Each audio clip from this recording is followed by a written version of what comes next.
చాలామంది జీవితంలో ఎక్కువ డబ్బు సంపాదించి వాటితో నచ్చినట్టుగా జీవితాన్ని గడపాలని కోరుకుంటారు. అందుకోసం ఎంతో శ్రమిస్తుంటారు. కానీ అమెరికాలో ఉంటున్న భారతీయ సంతతికి చెందిన వినయ్ హిరేమత్ అనే యువ వ్యాపారవేత్త మాత్రం అందుకు భిన్నంగా వ్యవహరిస్తున్నారు.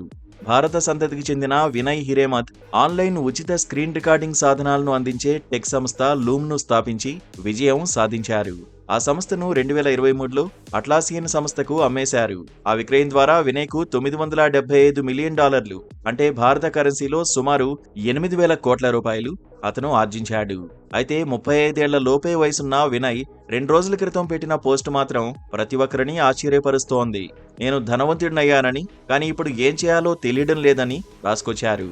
కావలసినంత ఆర్థిక స్వేచ్ఛ ఉన్న ఓ సందిగ్ధంలో ఉన్నానని, జీవితంపై అంత సానుకూలంగా ఏమీ లేనని తెలిపారు.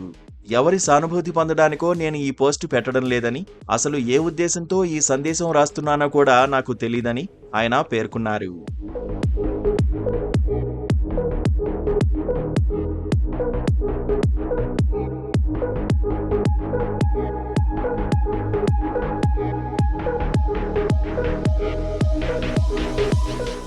1991లో జన్మించిన Vinay Hiremath university of Illinois Urbana ఛాంపియన్లో చదువు ప్రారంభించారు.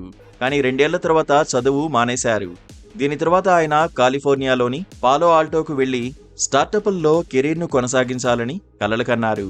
మొదట్లో వినయ్ సిలికాన్ వ్యాలీలో స్టార్టప్ అయిన బ్యాక్ ప్లేన్లో సాఫ్ట్వేర్ ఇంజనీర్గా పనిచేశారు. ఆ సమయంలో మరో మిత్రుడితో కలిసి లూమ్ను స్థాపించారు. ఆయన నాయకత్వంలో లూమ్ వినియోగదారుల సంఖ్య 3 కోట్లు దాటింది. అయితే లూమ్ను విక్రయించిన తర్వాత తన సంస్థను కొనుగోలు చేసిన అట్లాసియన్లోనే పనిచేసే అవకాశం వచ్చింది. సదరు సంస్థ $60 మిలియన్ ప్యాకేజీని కూడా ఆఫర్ చేసింది. కానీ వినయ్ మాత్రం ఆ అవకాశాన్ని కూడా వదులుకున్నారు. ఆ తర్వాత రోబోటిక్ సంస్థను స్థాపించాలని చేసిన ప్రయత్నం కూడా నిరాశే మిగిల్చిందని వినయ్ తెలిపారు.